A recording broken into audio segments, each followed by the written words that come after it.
आज आपण कल्याण डोंबिवली महानगरपालिकेचा 3361 कोटीचा अर्थसंकल्प सादर केलेला आहे। यामध्ये प्रामुख्याने जे नागरिकांसाठी सोयीसुविधा तसेच सामाजिक उपक्रम जे आहेत त्याच्यासाठी निधीची तरतूद करण्यात आलेली आहे।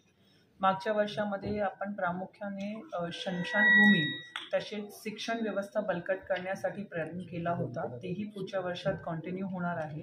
यासोबत उद्यानांसाठी विशेष तरतूद ठेवण्यात आलेली आहे आणि या वर्षामध्ये आपण आरोग्य व्यवस्था बळकट करून देण्यावर भर देणार आहोत। बाल विकास विभागाअंतर्गत महिलांसाठी जे महिला रोजगार करतात त्यासाठी नवीन महिला हॉस्टेल शहाड येथे आपण प्रस्तावित केलेलं आहे। हे केंद्र शासनाच्या निधीतून आपण उभारण्यात आहोत। याची प्राथमिक मंजुरी केंद्र शासनामार्फत कमिटीमार्फत झालेली आहे।